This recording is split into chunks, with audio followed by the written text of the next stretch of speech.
yaşadığımız toprağı mamur etmek, imar etmek, mamur hale getirmek, ilmi devam ettirmek, tedrisimizi, mektebimizi, medresemizi açık tutmak, çocuklarımızın kafalarını, gönüllerini ilim ışığıyla aydınlatmak sadakayı cariyedendir.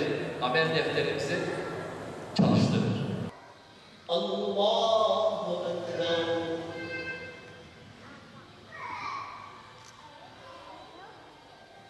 Semi'allahu limen hamide. Allahu Ekber. Evet, bir kere daha alemleri şereflendiren rahmet, müjde, Peygamber sallallahu aleyhi ve sellem Efendimizin dünyayı teşriflerini idrak etmiş bulunacağız Cuma günü inşallah. Allah dostunun, Peygamber dostunun dediği gibi kainat nur ile doldu, işte bu gece sabah oldu. Gecenin sabahına ulaşmış oluyoruz. İnsanlar manevi kirlerinden temizleniyorlar. Cehalet ortadan kalkıyor. Herkesin hür yaşayacağı, adalet içerisinde olacağı, eşitlik ve kardeşlik içerisinde olacağı bir dünya başlıyor. Yani Hazreti Peygamber Aleyhisselatü Vesselam'ın dünyayı teşriflerini, viladetini böyle anlamak gerekiyor. Çünkü onun bütün insanlığa hala en büyük bir değer olarak sunduğu hürriyet kavramı, adalet kavramı, eşitlik kavramı, kardeşlik kavramı bugün daha terü taze insanların ihtiyacı olan değerlerdir. Viladet kandili demek tekrar bu değerlerin insanlığın hizmetine sunulması. Bu değerlerin olmadığı zaman insanların ne dereceye düşeceğini idrak etmek demektir. Biz Mevlid Kandili'ni bu nedenle bir millet olarak asırlardan beri Anadolu topraklarında büyük bir coşkuyla, büyük bir heyecanla, sevinçle, sadakatla, salatla, selamla, nice hayırlarla, iyiliklerle, ikramlarla, tebriklerle kutlayan bir toplumuz, milletiz. Elhamdülillah bu senede böyle olacak. Diyanet İşleri Başkanlığımız özellikle son 10'lu yıllarda 30 yıla yaklaşan bir zaman dilimi diyebiliriz buna.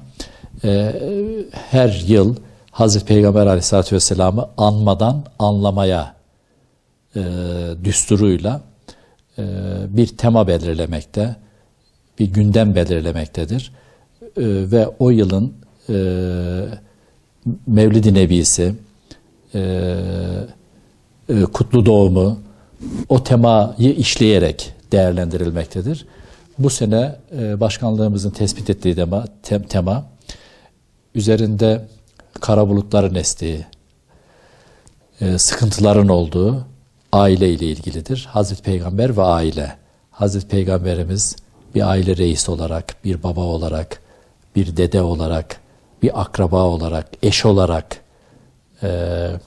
konu komşu olarak nasıl bir bize siret bırakmıştır, nasıl bir davranış ve örneklik bırakmıştır. Bunları idrak etmeye çalışacağız.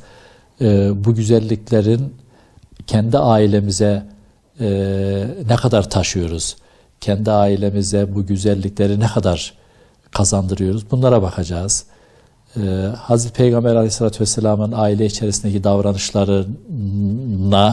davranışlarımızı ne kadar benzetiyoruz. Bunları inşallah hem vaazlarımızda, hutbelerimizde, konferanslarımızda, paneller, sempozyumlarda, yani Diyanet İşleri Başkanlığımızın temsilciliğinin bulunduğu her yerde, sadece yurt içinde değil, yurt dışında, Avustralya'sından Amerika'sına kadar inşallah biz bu sevgiyle, bir coşkuyla, bu müjdeyle, bu ümitle, bu sadakatla ayağa kalkıyoruz. Hazreti Peygamber'in dünyayı teşriflerini kutluyoruz, tebrik ediyoruz. Ben bu cümleden olarak Peygamber Efendimiz Aleyhisselatü Vesselam'ın dünyayı teşriflerini bu yönüyle iyi değerlendirme niyazıyla başta Gaziantep'imiz olmak üzere